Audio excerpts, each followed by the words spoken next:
High, আমি আজকে এখানে চিকেন দিয়ে মোগলাই পরোটা বানিয়েছি।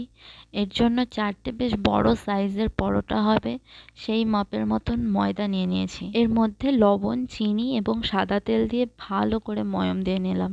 এবার আস্তে আস্তে জল দিয়ে মোটামুটি একটা নরম একটা ডো বানিয়ে নিয়েছি।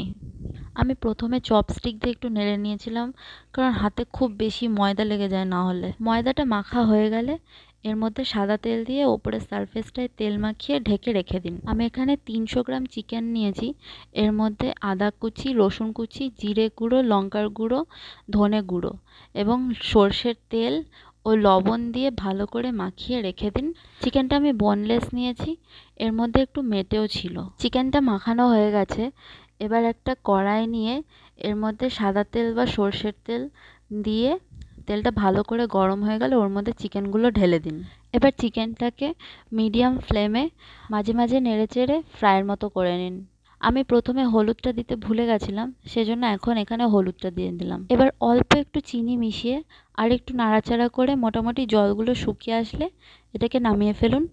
এবং আমি এখানে কিন্তু কোনো গরম মশলা দিইনি, আপনারা চাইলে দিতে পারেন। দেখুন চিকেন থেকে কতটা তেল বেরিয়েছে। এই তেলের মধ্যেই আমি মোগলাইয়ের জন্য আলাদা করে একটু আলুর দম বানাবো।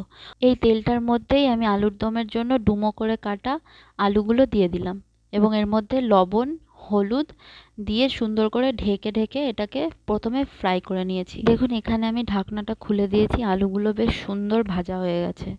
এবার আলুগুলো ভাজা ভাজা হয়ে গেলে, একটু লাল লাল হয়ে গেলে এর মধ্যে আদা এবং রসুন বাটা দিয়ে দেবো। আমি এখানে পেঁয়াজটা ব্যবহার করিনি, আপনারা চাইলেই দিতে পারেন। এবার আদা রসুনটা দিয়ে একটুখানি ভালো করে নেড়েচেড়ে নেব, যাতে আদা রসুনের কাঁচা গন্ধটা চলে যায়। এবার এর মধ্যে জিরে গুঁড়ো, ধনে গুঁড়ো এবং লঙ্কার গুঁড়ো দিয়ে এর মধ্যে জল মিশিয়ে, অল্প একটু জল মিশিয়ে মশলাটাকে ভালো করে কষিয়ে নিন আলুর সাথে। মশলাটা সুন্দর করে কষিয়ে নিন এবং মশলাটা কষানো হয়ে গেলে এর মধ্যে অল্প একটু চিনি দিয়ে দিন।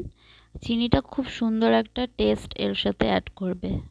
আলুর দমের মশলা কষানো হয়ে গেলে এর মধ্যে অল্প পরিমাণে জল মিশিয়ে দিন।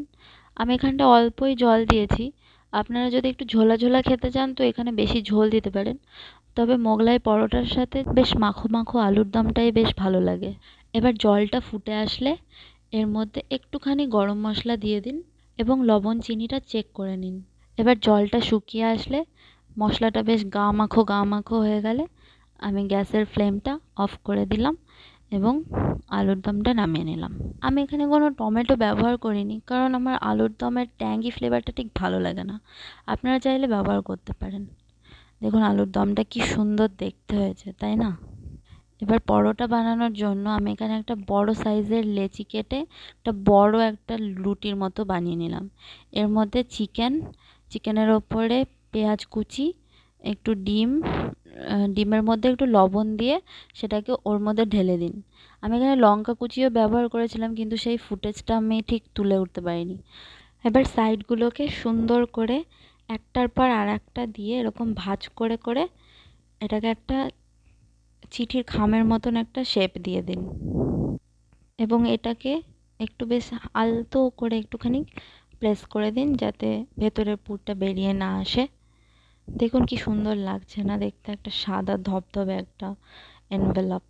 এবার ফ্রাইং প্যানের মধ্যে সাদা তেল গরম করে পরোটাগুলো একে একে ভেজে নিন। একটু বেশিক্ষণ টাইম ধরে ভাজতে হবে, নাহলে কিন্তু ভেতরের ডিমগুলো কিন্তু কাঁচা থেকে যাবে। বেশ ভালো করে উল্টে পাল্টে কিন্তু ভাজতে হবে, আর মিডিয়াম হিটে ভাজতে হবে। কর্নারগুলোও কিন্তু ভাজতে হবে, নাহলে কিন্তু কর্নারগুলো কাঁচা কাঁচা থেকে যাবে। ওটাকে দুটো খুন্তি বা স্প্যাচুলা দিয়ে ধরে ধরে ভাজতে হবে সাবধানে। এবার ব্যাস রেডি আপনার মোগলাই পরোটা চিকেন দিয়ে। এবার পরোটাগুলোকে 4 টুকরো করে কেটে স্যালাড, আলুর দম, সস, টমেটো সস সব কিছু দিয়ে সুন্দর করে গার্নিশ করুন। দেখুন ভেতরটা কি সুন্দর লাগছে না দেখতে। আপনারাও এভাবে বানিয়ে দেখুন এবং জানান যে কেমন লাগলো। আমি তো বানালাম এবং আমার বাড়িতে সবাইকে বানিয়ে খাওয়ালাম এবং তারা সবাই খেয়ে ভীষণই ভালো বলেছে। তো আপনাদের কেমন লাগলো ভিডিওটা প্লিজ আমাকে একটা কমেন্ট করে জানান এবং একটা লাইক করে দিন যদি আপনাদের ভালো লেগে থাকে। তো please like comment and share and subscribe to my channel. Thank you. Bye.